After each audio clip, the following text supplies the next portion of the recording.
Let's go.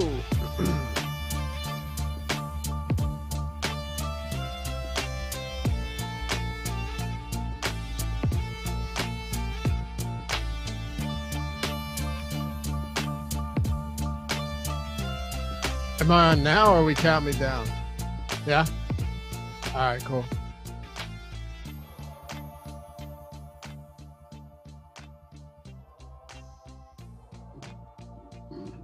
What is going on, everybody? Welcome to another edition to close out the work week of the Awesemo Fantasy Football Show presented by FFPC. I'm Dave Loughran. Over on the Twitters at Loughy_D. Give your boy a follow while you're over there. You should be on Twitter when it comes to fantasy football, too. You get that Wentz news real quick. You start getting the reactions. A bunch of annoying people as well, but you can filter them out. Anyway, for the first time on the show, it is Steve Buzzard. You may know him as the Colts. And if you are a DFS enthusiast or DFS player, you know that this man is just very simply always winning, always up top of the leaderboard. Sorry, Steve. I know you're a humble guy, so I'll do the bragging for you. But it's time to parlay all of that knowledge into the fantasy football game. Happy to have you with us, man. Yeah, hey, thanks for having me on. Super excited for fantasy football season, best ball, regular full season drafts, and then we lead right into NFL. So yeah, super excited for that. Well, before I started this DFS track, I was in the fantasy football streets for quite some time. Not only both playing at the at the friends and family type league, as well as on the high stakes leagues as well. So it kind of led me into DFS just from this fantasy football stuff. So glad to be able to talk about it now. Man, and speaking of DFS, I know it's way too early, but I really don't care. The salaries are already out on DraftKings. I've already combed through them. It's crazy. For those of you in the DFS game, you get it. Awesemo, our main channel, the one that has like 57,000 subscribers, much bigger than this one. And thank you for getting us to 5,000 subscribers yesterday, by the way. Boom, cleared it easily up to 5,030 something. So much appreciated. But yeah, salaries are out. So let us know if you want to see on the other channel. Way too early. Doesn't matter to us. Week one salaries show because Steve, I'm going to do it anyway, even if nobody wants it. I'll talk to myself for an hour. I know I want to. I got to start thinking about my lineups. So gives us a break with NBA no longer going on. Let's look at as much NFL DFS as we can. Yeah, damn right, man. I'm very much looking forward to it, but that's actually not what we're here to do today.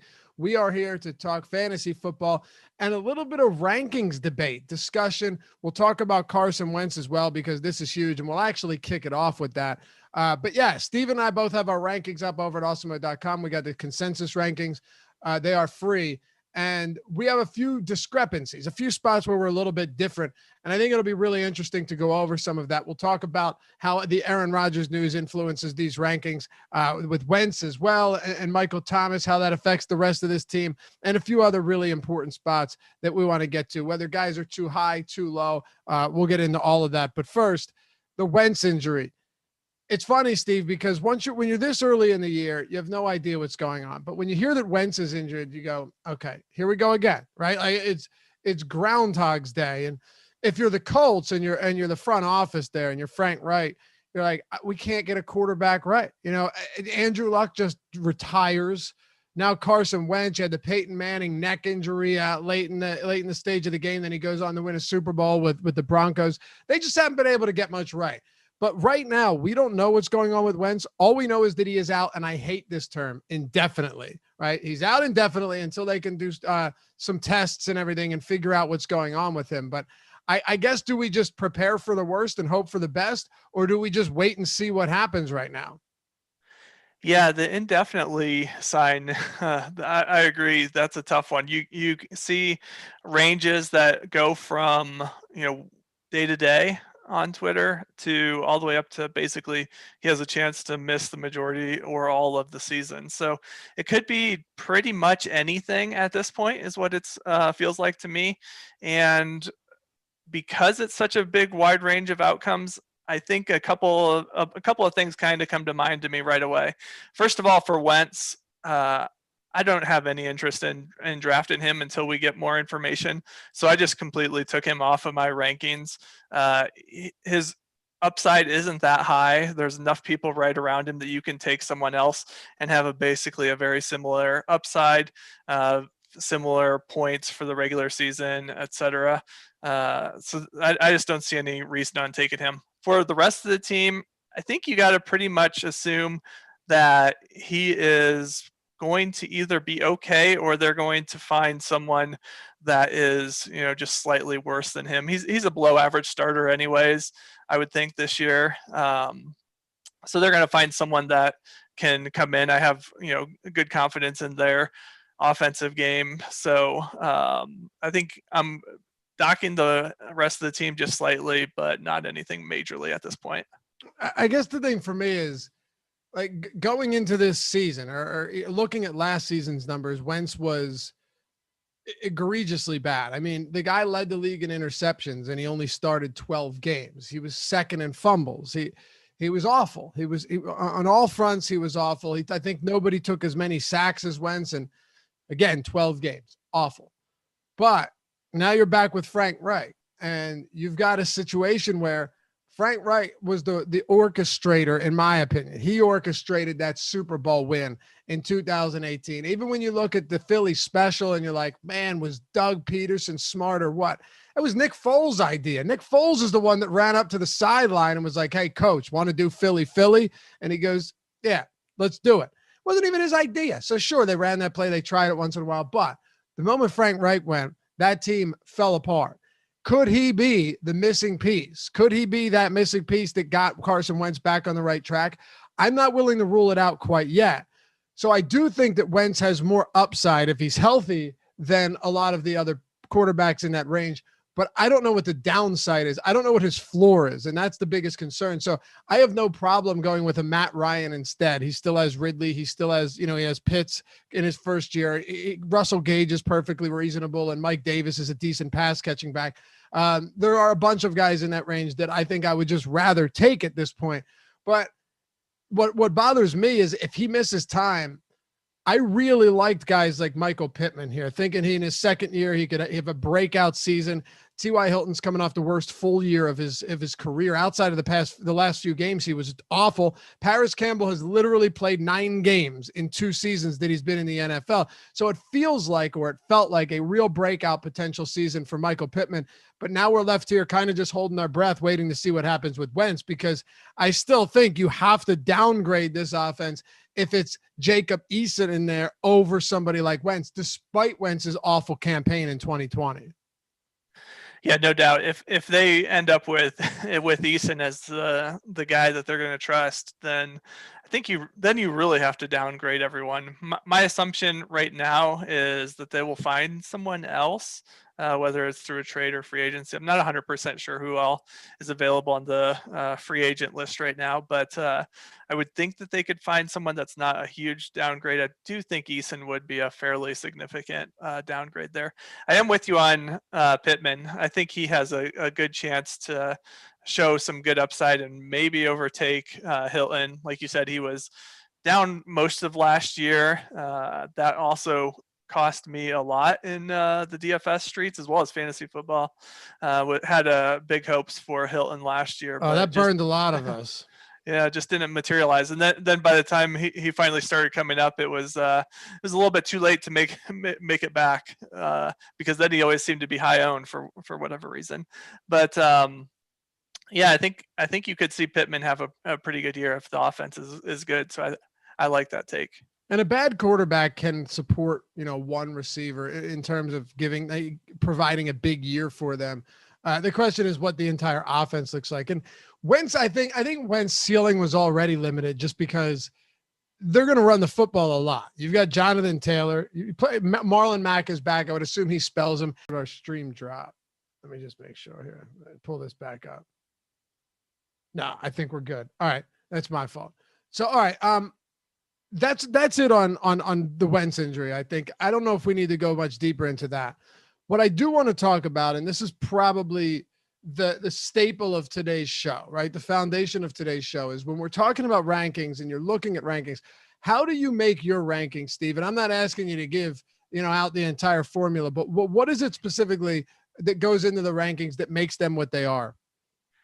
Yeah, so I think my rankings and as well as the ones on the site, have a lot of similarities.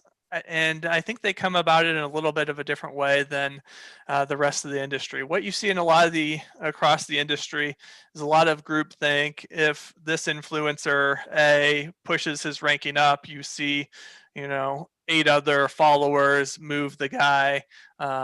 Maybe influencer B pushes the guy one way, and then he goes up a lot or down, and it's just a lot of groupthink. And there's no real way to differentiate yourself and win leagues other than maybe just hoping that you get an above-average team because you're kind of paying attention to rankings. But my general thesis, and it's what has driven my DFS play all along as well, is I'm really out to win leagues, and I am going to do whatever it takes to win the league, not just to finish in the upper half of the league and make the playoffs and maybe not have a chance to win in the playoffs. So I take the same approach that I take to DFS in kind of the weekly projection process, where I'm making sure that I'm not overweighting things like a guy like, let's say, Chubb, who had a ton of touchdowns last year. Will he be able to repeat that many touchdowns?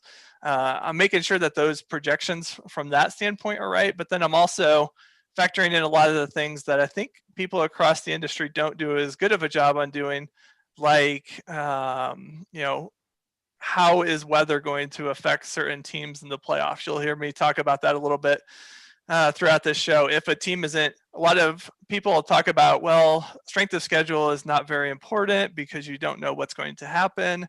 It's too early in the season, et cetera, but you do know partially how good defenses are going to be because some of that carries over year to year.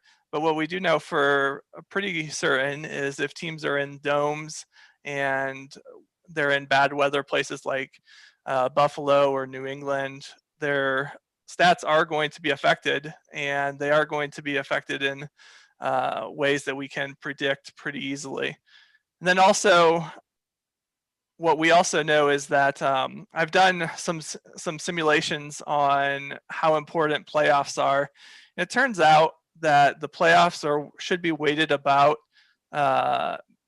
multiple times more than a regular season week. So you need to be able to factor that in, whether a guy is injured early in the year, like Michael Thomas, and how that should really affect his projections at a high level. So all those things, I just kind of come at it, and how are we going to win the league? That's the end of the day. If you're not first, you're last. So if you go through the season and you end up losing in the championship game to John in accounting, then it's not a successful season. So let's go get the championships.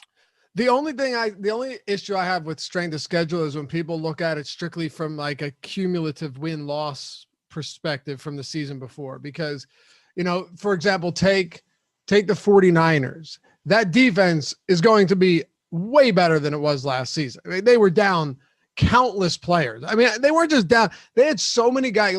Go and Google 49ers injuries 2020 or 49ers IR 2020. The list, you have to scroll down. You could be on a 30-inch monitor in your office, Steve, and you'd still have to scroll down. That's how many injuries they had. And Dallas, a little bit different because their defense, I still don't project to be good. But in terms of like, oh man, you got Dallas twice this season. That's nice. Not really. Their offensive line's healthy. Dak Prescott should be healthy. So yeah, I definitely think if you're projecting strength of schedule based on what we expect the defense to be, but take into account what we saw last year can be misleading if everybody was injured, or if this has changed, or if you've brought in a ton of new big guns in the secondary or something like that. That stuff is important too.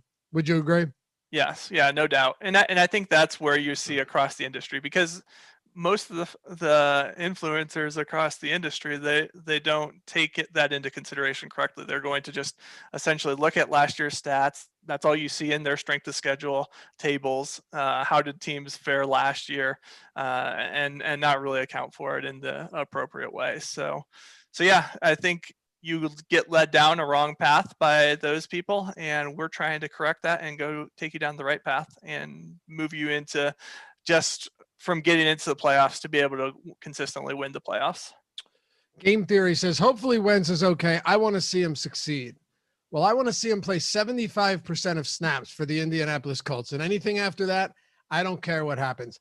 I would like that first round pick so we can have 3 going into 2022. Yes, it's selfish, but such is life. All right, Steve, let's take a look at what we have a couple rankings that are just wildly different. And I think this is fun to talk about. The first one, and I actually just put this guy on a must draft list in a video for this season. So we are way different here. Ezekiel Elliott. Okay, now Ezekiel Elliott, I have him number 5 overall, 5th running back overall, and number 5 overall, going behind. And this is pretty obvious, but I'll say it anyway. Going behind Christian McCaffrey, number 1, and then Dalvin Cook. I have Alvin Kamara ahead of Derrick Henry, who is 4, and then Ezekiel Elliott. You have him at 22. And the number 11 running back overall. So I'll give you quickly why I think Ezekiel is going to have a huge bounce back season and why I'm 100% on board. And now I want to hear why you aren't high at all on Zeke, actually late 2nd round value for you in 2021. I'll say it real quick.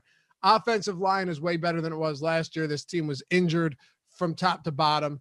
Dak Prescott, assuming he's healthy, he only played less than 5 games last year. In those games, Zeke was the RB2 in PPR and half-point PPR leagues. I don't buy the Tony Pollard hype that he's going to get worked in. Zeke is not even halfway through a massive contract, and positive regression on goal line attempts. He still saw a ton of them. I anticipate those goal line attempts, conversion rates being much higher this season on a high-powered, potent offense where he's going to get a ton of opportunities.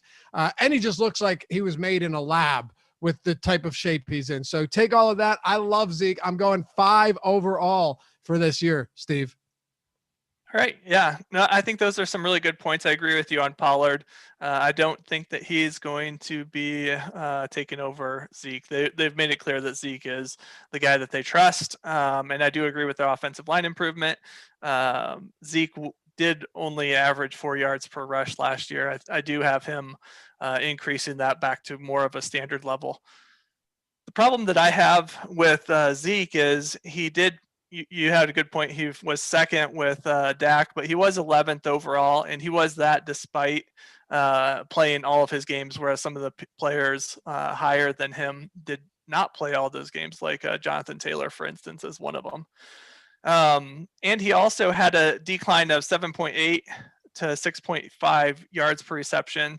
Yards per reception is a indicator that is an early indicator, I guess, of declining skill set. Now, granted, he wasn't getting as many passes from Dak as he was in the past, so that should tick back up a little bit. But it's a concern for me nonetheless. Also, with Dak back, I don't know that they're going to lean on Zeke as much as what they had in the past. So they saw last year that Zeke couldn't necessarily carry the load when he had lesser quarterbacks like Dalton, for instance, running the show. So why should they trust him when they have Dak there, and Dak has such a better yards per attempt, and we can utilize him more? So I think that we're going to see an overall pass ratio that trends a little bit more towards the pass side. He can punch in more from the goal line. That is certainly a possibility, but it's not something that I necessarily want to count on 100%. Okay. So then, go ahead. Just one other quick thing here. So on top of that, even if he does have a good year and bounces back, I think he has a pretty tough matchup in the playoffs too. He's going against the football team in week 16, and then he's outside in Philadelphia in week 15 as well. So it's just an overall concern for me, even if he bounces back, and he'll have a tough time in the playoffs as well. So I'll say this much. In the 5 weeks that he was out on the field with Dak, his yards per target was almost 6 yards. His yards per reception was like 7.2. In all of the weeks that he was without him, his yards per target was 4.3. Yards per reception was 5.89. So a clear drop off in production there. And I think it's easier for defenses to key in on someone like him in the passing game when you don't have the risk of Dak. And it's like Gilbert Grape or whatever the fuck his name was. Gilbert Graham. This guy was such a no name. Graham something, Gilbert, Graham Gilbert, Garrett Gilbert. You remember him? Who was the Italian fella? Danucci or something? I can't. Ben DiNucci. I can't. Like, that's who was throwing the football. That's who was leading the offense. If it wasn't Andy Dalton, who amazingly has a 1-year, $10 million contract and is the presumed week 1 starter for the Bears, but that's for another time. I just think this is a bounce back year. And I take all of your points. The straight the schedule thing as well makes sense. But I think that Zeke is just, this season can be a product of a very good offense as well. And another thing to consider is, even if they do go more pass heavy this season, and I'm not necessarily sure that'll be the case. I think it depends on how bad the defense is. If the defense is awful, they have to force the pass. But Zeke's had 72, and 95 targets over his last 3 seasons. So he's going to be targeted a lot. He's going to be worked in. He's going to be the lead rusher. And I think his yards per carry and yards per contact after attempt is going to be significantly higher this year, even if we're seeing maybe a little bit of age erosion here.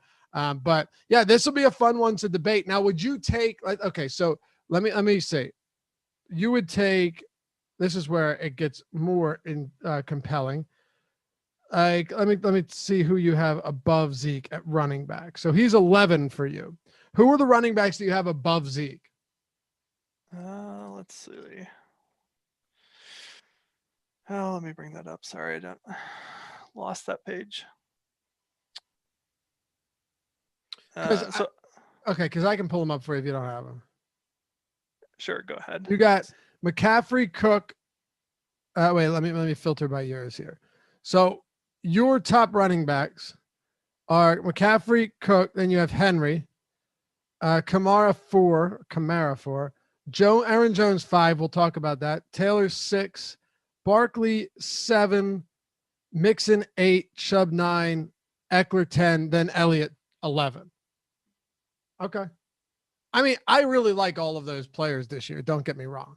I still love Zeke, but I can understand. I think you can make an argument for all of those guys being top picks for sure. What about Aaron Jones, though? Here's another one that you have Aaron Jones as the RB5, I think it is. And I have him as the RB10. The reason I have him as the RB10, I actually was saying the other day, I was like, I'll take Aaron Jones late in the first round if Aaron Rodgers is active. But then I just came across some things that kind of concerned me. AJ Dillon is 6 foot, 245 pounds. Will he get goal line work? Maybe. And someone mentioned it in chat, and I was like, yeah, I don't think he will. Jones has been super effective in the red zone, the goal line, which is true. But maybe he does, and that hurts, because what bothers me the most is that no quarterback, and if you guys were with us earlier in the week, you heard this, no quarterback, no team threw more inside the 5-yard line than Aaron Rodgers last year. No one was targeted more inside the 5 than Devontae Adams. So if his work gets cannibalized at times by AJ Dillon, and Rodgers continues to throw towards the goal line, that touchdown equity, man, losing that is super scary for someone like Aaron Jones. And maybe I'm wrong. Maybe he gets all of that work. He's already going to be involved heavily as a pass catcher, especially with Jamal Williams gone. But that's the one thing that's putting him back a little bit in my rankings, whereas he would be much higher for me. Yeah, I think that's a pretty good point with Dillon, and maybe I should consider that a little bit more. So my thinking was, and this has gotten me in trouble for quite some time, is that with Jamal Williams finally gone, they're going to give Aaron Jones a heavier dose of the workload, which, granted, they have been hesitant to do so. So there is a possibility that doesn't happen. But then I also think your point on the A-Rod to Devontae Adams and the goal line is going to regress a bit this year. I think Rodgers was looking for some MVP votes, and that's kind of narrative-y, and especially since it worked. Yeah, it was pretty effective. Yeah, so I feel like they're going to kind of regress a little bit, because if they don't, teams are going to be really prepared for it this year. So I do feel like Aaron Jones is going to have a little bit more chances inside the 5, which will up his TD rates. So I could be wrong on that too, but it feels like that offense with Rodgers, Adams, Jones, and Jones getting a little bit more of the touchdowns, I think has a pretty good upside. What about this one is we're always going to have rankings that are different, and that's what kind of makes this fun. It's what makes it interesting. Calvin Ridley, I know we're not too far off here, but I keep finding I love Calvin Ridley this year, Steve. I absolutely love Calvin Ridley this year. With Julio Jones inactive last year, Ridley was the wide receiver 2, I think it was. It might have been wide receiver 3, but it's besides the point. Huge season. 7 of his 9 touchdowns came in the red zone, even though he's not the biggest body receiver. And Kyle Pitts, while he's a freak and we anticipate him being good out of the gate, he's still a first-year rookie tight end. It's so hard for me not to look at Calvin Ridley and be like, this guy could legitimately finish as the wide receiver 1, and I wouldn't be surprised at all. I have him ranked at 12 right now. So I actually have him ranked. If I'm in the last pick in the first round, I'm legitimately considering taking Calvin Ridley. You have him at 21. So is there anything you don't love about him that bumps him back and doesn't put him in the same conversation as guys like Diggs and Adams and DeAndre Hopkins? So very similar to you, actually, is I love Calvin Ridley overall. He was one of the key guys to win me the Millie Maker a few years back. So I got my Calvin Ridley jersey hanging up, and so I'm always going to be grateful for Calvin Ridley. If I'm ever going to be biased against someone, it's not going to be Calvin Ridley. The problem that I have with Ridley right now is first of all, with Julio Jones leaving, you make a great point that he's done really well on games that Julio Jones missed, but those were a lot of games where there was very little time to prep for it from a defensive standpoint. A lot of the times Julio Jones was a game time decision all the way up until Sunday. So there wasn't as much game planning for Calvin Ridley as what you would expect for someone his caliber. So it'll be interesting to just see how he can adjust to that. A lot of times you see team's targets for that second tier guy that steps up to the number 1 go down a little bit, even though you think intuitively that they're going to go up, just because it doesn't have quite, as good of as much here. He's getting a lot more attention. He wasn't before. And then you can see a little bit lower of efficiency as well. And maybe by the end of the year, he'll have that figured out, but it might take a while as well. And then the second one is I just think that there's some really good players that are right around him, like DeAndre Hopkins, that have really nice playoff schedules that I'm going to prefer to take, that I think other people are taking a little bit higher. So it's not that I don't like Calvin Ridley. It's just, all things considered, it's possible that he's not in quite as good of a position that his ADP might suggest. And then one more. We've got a few discrepancies here. I think, look, a lot of them are just 5 off, 4 off, not a big deal. Stefon Diggs, I actually think I have him a little bit low. I should have. The problem is I had him very much inside the first round with Ridley, but then the Rodgers news broke, and I'm thinking, how do I not just put Davante Adams as my wide receiver 1 based on last year's production, based on the dearth of options that they have to catch the football in Green Bay? Like, yeah, you get Randall Cobb, but still there's not a lot going on there. Amari Rodgers or Marquez Valdez-Scantling, Allen Lazard. It's just so very clearly Davante Adams, who is the alpha week in and week out. And you could say the same for Diggs. I totally understand that. But the one difference is Aaron Rodgers doesn't run the football. And, if you have to make if you have to discern between one or the other there, they're both amazing, but Adams gets more red zone looks, more touchdown equity. So I would put Adams ahead of Stefon Diggs. Where would you put Diggs in relation to every other receiver this year? Yeah, so I have Diggs at number 2, actually, for wide receivers, and also, fairly early in the first round, kind of in You have Hopkins first. mid first round. Yeah, Hopkins number 1. But Diggs I would also put in the late first round, I guess. The major thing I think for one, game theory wise, the wide receivers at the end of the first round I like pretty well, because they've just been so consistent, and there's so many that are up there that I don't think you can really see great ways for them to fail miserably. I mean, outside of getting hurt, et cetera. But I think that, guys like Adams, Diggs, Tyreek, Ridley, Hopkins, all these guys, I think you can make a good case that they're better than guys like Saquon Barkley, who already has injury risk. Jonathan Taylor, we don't know what's going on with Wentz. Mixon, when does Mixon ever beat expectations? It seems like he's always ranked so high, and then he kind of lets everybody down.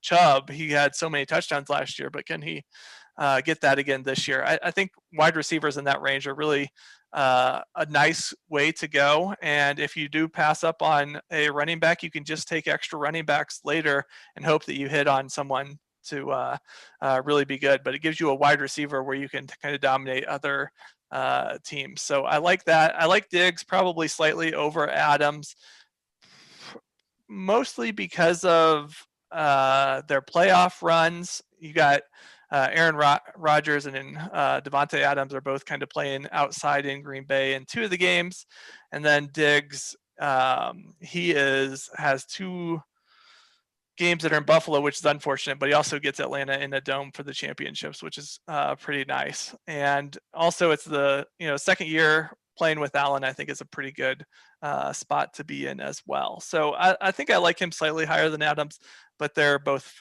fairly close for me. I almost feel crazy as I think about this because I think if I'm looking personally, if I'm getting Diggs, if I'm getting Tyreek Hill, if I'm getting Ridley, if I'm getting Devontae Adams, even DeAndre Hopkins, like if I'm getting any of those 5 receivers, I feel pretty good, Steve. Like it could be any one of them, and I feel pretty damn good. The one interesting thing though, and I don't know, maybe I'm crazy to say this, but it does feel like that Tyreek Hill is one where he's going to have some insanely explosive, just overall massive games. And then other games where he's just not as not effective, but not as used because he might not need to be. I mean, he had some serious double-digit target games last year. I believe 3, 4, 5, 6, 7. He was targeted double digits in 7 different games. He's on arguably the best offense in the league. I still love him this year. And there are going to be weeks where he wins it for you. Devontae Adams had double-digit targets in 11 games. And it just felt like almost every single week, if you roster Devontae Adams, and he's healthy, of course, that one game against Detroit, he wasn't healthy. Like every week, if Devontae Adams was healthy, Steve, Devontae Adams was probably giving you a game. Like, remember his DFS salary? Because every week, it was every single week. And can Ridley be that guy this year? I think it's very possible that he is. And then Diggs is just another example of that, where if you rostered Stefon Diggs each week, it kind of just felt like you were getting big games from him. So all of these guys are fantastic. I wouldn't be upset with any of the 5 if they landed on my roster. Yep. Yeah, no doubt. And I think that's why we have to really think hard about running backs in that spot. I mean, why do you want to pass over Devontae Adams or Diggs and take a risk that Barkley could be out for an extended period of time? We don't know how long he's going to be out right now. Why take a chance on Mixon, who is like the bust every single year, that somehow, he's had a couple of good games here or there and everyone thinks that it's going to last for a whole season. Just because we're accustomed to thinking running backs first doesn't mean we have to think that way all the time. For sure. Liquid Demon says 3 is pretty high for Ridley. I guess. I mean, he was 10 points outside of the wide receiver 4 last year, and that was with Julio Jones. So Steve and I obviously have different schools of thought on this, but if you're of the belief that he is a legitimate alpha receiver that can shoulder a wide receiver 1 workload, and Russell Gage and Pitts will be good enough to where you're not getting, just taking Ridley out of the game, I don't think it's crazy at all to assume that Ridley could be a top 3 receiver at all this season. And I wouldn't be surprised, again, if all of these guys were so closely grouped together that it doesn't matter which one you draft. All right. So Steve, we're through most of these, and each week we can hit on some more because there's always going to be some changes. We're always going to, things are always going to be a little bit different. Kyler Murray, I just have not gotten to quarterbacks early a whole lot. In best ball, I have had some DeAndre Hopkins teams where I've grabbed Murray and then came back and grabbed like a late round Rondell Moore or a Kirk or maybe even an AJ Green in the 18th round, something crazy like that. But I have him ranked at 52 and you have him ranked at 19. So would you actually be willing to draft Kyler Murray that high? So I think that's a good overall strategy point. I wouldn't recommend drafting Kyler Murray 19. So we have on our site what we call RDP rankings, which is essentially where you kind of average in ADP with your ranking. Because if I pay 19th for Kyler Murray, I'm getting him at what I think is fair value. But I'm overpaying what I should pay because ADP is what you should pay. So I would, I think Kyler Murray's ADP is 59 or something like that. So I kind of like to average the two together. If I average 20 and 60, we'll say that puts him at like 40. I think 40 is a good spot to start reaching for him. And that means that you aren't overpaying against, what you have to pay to go after him, but it allows you to get him still in a fair amount of your leagues. How do you adjust your rankings now for the Saints that Michael Thomas is set to miss extended period of time? Obviously, we both dropped Michael Thomas down a lot, but how much do you bump up guys like Traquan Smith or Deontay Harris or Adam Troutman or any of these guys in the offense that could be getting significantly additional work with Michael Thomas being out? And does it affect guys like Alvin Kamara and Latavius Murray for you too? Yeah, I think the Michael Thomas situation is an interesting one that I kind of alluded to a little bit, how I think my process of going for first is a little bit different than a lot of people. So unfortunately, I have one concern about Michael Thomas, and that's that Taysom Hill ends up being a significant piece of the offense this year. We saw when Hill was quarterback last year that didn't necessarily mean good things for the offense. But Thomas had a 32% target share though in those games though, so he was still the guy. And all he does is run slant routes anyway. It's not me disparaging him, but like anyone can hit him on those, and he can create yardage out of it. He was, except Taysom Hill's, what was his yards per game, like 150 or something. Yeah, like it wasn't that, great. Right? So a lot of that was skewed by that Denver game where I think he threw like 13 times. But yeah, yeah. So, but I think the major thing that you have to think about is what is the points that Michael Thomas is going to get come playoffs, and that's I think why I'm a little bit higher, because like I said at the beginning of the show, playoffs are worth so much more to me. He's going to be back for the playoffs, and hopefully he will have Winston throwing to him a good amount. If that happens, you're getting a guy that could be one of the top wide receivers in the playoffs, and you're getting him, around pick 70 maybe ish. It depends on your leagues, but you can get him fairly late in the drafts. So I think that's a great deal for Thomas, and just, plan a little bit for your starters to be okay, not as many high upside guys, and just some guys you can plug in, and you can survive the beginning part of the season and just have the huge upside from Thomas later. Kind of the flip side though is these other guys like Traquan Smith and Troutman. I think that they're getting bumped up a little bit too much because they can do you fine at the beginning of the season. But most likely what you're going to do is you're going to draft Traquan Smith. He's going to be, let's say, your second or third wide receiver on your bench, and then he's going to never start for you. Michael Thomas is going to come back, and you're just going to drop Traquan Smith.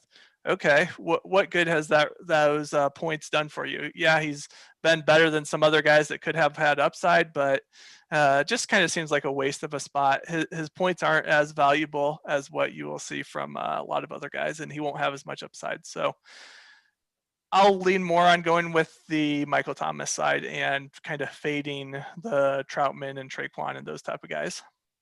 I get it. I mean, Tyreek Hill, this is a little bit different, but he was being drafted in the 7th rounds and 6th rounds of drafts when we were worried about that suspension a couple seasons ago. He ended up, playing and winning people's leagues for them. This is a little different because Michael Thomas looks like he's missing at least a month. Their bye week is week 6. So a lot of people are saying maybe he just misses the first 5 weeks and returns for week 7. If you have him in the second half of the season, that's huge. My only concern is, my one concern, first of all, is like, why didn't they do this earlier? When I found out last week that this happened, you're thinking to yourself, like, these are professional organizations. They're saying we took a conservative approach with the healing of his ankle. It's like, why wouldn't you just take the accurate approach? And listen, I'm not a medical professional. I get that. I don't need anybody telling me that I'm not. I'm well aware of that. But these guys get paid a lot of money to make sure that Michael Thomas, right, who led the league in every receiving category and shattered records just 2 years removed from from this year, that he's on the field. Not that he's going in and getting surgeries in June. That to me is the most egregious of all. But outside of that, what's to say that he comes back and he's still not healthy? Like, at this point, that's what scares me. I had no concerns about that. There was no real rumors or whispers that he wasn't okay. And then boom, you hear this. You're like, okay, so he hasn't played since early January or whenever it was in the postseason. And now he's still not good. He's still not going to be good until like November. That to me is a head scratcher, and it concerns me. So I'm with you. You got to take those type of risks. And if you can get him late enough, I love it. But I'm not taking a risk on Michael Thomas in the 5th round this year. I just can't do it. Here's why though, Steve. Like, okay, 5th round Michael Thomas, fine. And I'm not saying that's where you're advocating taking him, but there are so many other guys around there. Like, I could just take a Jamar Chase who's equally risky but healthy. Maybe Jamar Chase has a Justin Jefferson type season in a high-powered passing offense in Cincinnati, right? I think there are a lot of different decisions that can be made here where, sure, I take some risk on with a high ceiling, but at least the guy will be on the field or hopefully be on the field for 16 games. So that's how I see it. Yep. Yeah, I think that makes a lot of sense. It all depends on where he's going to fall. Exactly. The major thing, the suspension from Tyreek Hill is a great example. If I see guys that are suspended and kind of when they're going to come back, that's where the fantasy community really screws up, I think. But this is a lot of uncertainty still. The thing that I'm hoping is if you can get him in, like, say, the 7th round, that type of range, then you can really surpass a lot of people that, you're just kind of taking bench caliber players with. It does get a little bit dicey in the 5th. I might be a little bit more hesitant there. Yeah. And really all I'm saying is, for me, it's all about what talent is around him in that round. Like, if I see a high floor, high ceiling guy, or even a high ceiling guy that's going to be on the field, I'll take that. If you're in one of those dead zones, and there's some dead zones in this draft for sure, there's no doubt about it. When you hit one of those dead zones, it's like, all right, do I want to go with Michael Thomas or Melvin Gordon? Give me Michael Thomas all day long. That's all. But I'll definitely be taking shots on maybe some of these high upside rookies, even like a Devonta Smith, a Jamar Chase, if they're there, and so is Michael Thomas, because I don't know what he's going to come back looking like. All right, we got 2 more things to hit on, or 1 more thing to hit on here, Steve. And thanks for all of you guys hanging out with us. Hit that thumbs up if you haven't done so yet. It helps us a ton. If you like these shows, you think maybe we've helped you a little bit along the way, hit that thumbs up and subscribe to the channel. You guys have been instrumental in helping us grow this channel over the last month. So thanks again for getting us up over 5,000 subscribers. We were nowhere close to this like 2-3 weeks ago. Nowhere close, not even close. And because you guys have come back and continued to watch the pre-recorded videos and all of that good stuff, you've helped get us here. So appreciate that. And also, if you haven't done so yet, myffpc.com has some insanely huge contests this year and every year when it comes to the fantasy football space. I mean, this is one of the leaders in the industry. You're going to see their name everywhere all the time. Their high stakes contests are insane. They are really high.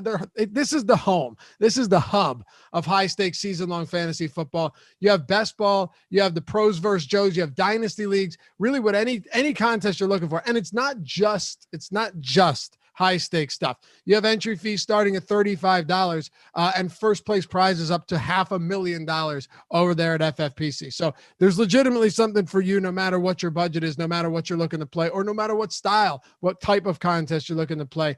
Check it out. Go get started now with the link below. We should have it posted down there in the description, or awesemo.com/FFPC. Check that out today. FFPC, sponsor of the Awesemo Fantasy Football Show. All right, Steve, here's a good way to wrap it up. We already talked a lot this week about Aaron Rodgers, but there's a new wrinkle here, and that is that Randall Cobb. Now, you may hear people laugh, right? Oh, well, Randall Cobb. I get it. But the odd thing to me isn't that Randall Cobb is now in Green Bay, but it's that Aaron Rodgers essentially said, hey, I'll sign this. And this is what was reported. If you bring Randall Cobb to Green Bay. So if he's saying, I want Randall Cobb here playing for the Packers, I want to reunite with my old teammate. And he already said he hated how in his press conference, how a lot of the Packers greats were treated on their way out and let go. Is this a reunion that could actually have some staying power throughout the season, where Randall Cobb might not be a top option? He won't be, but actually takes targets away from other options on this offense? Yeah, I think that's a really good point.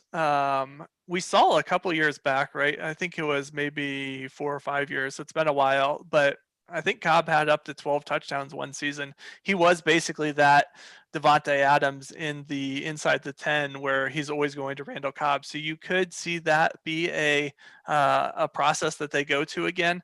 I don't know that Cobb has enough in him, but the fact that Rodgers basically had the leverage to get anything he wanted, and the thing that he wanted was Randall Cobb to come back. I do think that says a lot. I don't think that Cobb has the amount of talent that Aaron Rodgers thinks he has, but it doesn't really matter what I think. It matters what Rodgers thinks, because he's going to look out for him, and I do think that he's going to be targeting him a lot. I am not targeting Cobb super high. I did move him up to the end of my draft board, so he is in my end of the round type rankings now. I think that's about where he should be right now. If we see him start, really taking off in the preseason or something, I might move him up even more. But I do think it is a little bit worrisome for all the touchdown talk that we talked about earlier, for Jones, for Devontae Adams. There is some risk there that, maybe we as a community are missing potentially. I don't think we need to be too worried about it, but I think you're right in that he will have some impact. It's just weird to me to assume, right? And I don't like reading into things too much, but to assume that Rodgers has Cobb come back to Green Bay and then targets him once a game. It just, it doesn't seem to make that much sense. And guys like Lazard and Valdez-Scantling, even Robert Tonyan, yes, he had double-digit touchdowns last year, but the guy had like a 23% touchdown rate. Crazy. He was targeted 59 times. I think he scored 11 touchdowns. It's crazy unsustainable. All on Monday Night Football, I think. Yeah, right? Seriously. He had a 3-touchdown game too, didn't he? I think so. Yep. He was the showdown king. He really was. He had a 3-touchdown game against Atlanta, and then he had touchdowns in 3, 4, 5, 6 of 7 games to close out the year. Just ridiculous. So I don't know. All I know is that Randall Cobb probably is involved, but we weren't really looking to Allen Lazard or Valdez-Scantling or Amari Rodgers anyway. I suppose there are some deep leagues where these guys will be in play, but like Amari Rodgers' ADP is outside of 200. Allen Lazard isn't far off from there. Marcus Valdez-Scantling is in the 200s as well. So it just kind of goes to show you that this offense has been so heavily concentrated between guys like Davante Adams and Aaron Jones that Randall Cobb coming into town might take food out of the mouths of some of these peripheral guys, but I don't think we have anything to worry about when it comes to the big dogs at all. Yeah, I think that's fair. I mean, it's a small risk, but it might be something that I might reevaluate some of my red zone targets a little bit. So could you see yourself downgrading Aaron Jones and Davante Adams? I don't think significantly. Like, I'm not going to move them down to late second round or something like that, but I think I might drop a maybe like partial touchdown from each of them or something like that and allocate it to Cobb. Gotcha. Okay, cool. Steve, anything else you want to hit on before we head out for the day? This has been fun, man. First show here on the channel with you. Yeah, thanks for having me. Want to have everyone continue to check out our rankings throughout the preseason here. I think we're going to have a lot of really cool stuff coming for the fantasy football season. Continue to check out the shows on this channel, and yeah, I think I'm really looking forward to it and see what we've got to offer here the next couple months. Absolutely. And I've got some new videos coming out right here on the channel. They're anywhere from 10 to 15, 17 minutes. You can watch them when you wake up, have your morning coffee. Maybe you're taking one of those nice, peaceful morning dumps and you need something to watch. Well, why not stare at this guy? I got you covered, man. Some good videos out there. They're going to help you get where you need to go for fantasy football, best ball, redraft, whatever you want. Doesn't matter. Check them out right here on the channel. And if you haven't subscribed yet, do that as well. We'll catch you back here for the next one on Monday. Little mock draft session, maybe something else. I don't know. And if you're all about DFS, we're going to do that way too early salaries video over there on the main channel. So join us for that as well. We'll catch you back here soon. It's the Awesemo Fantasy Football Show, sponsored by FFPC.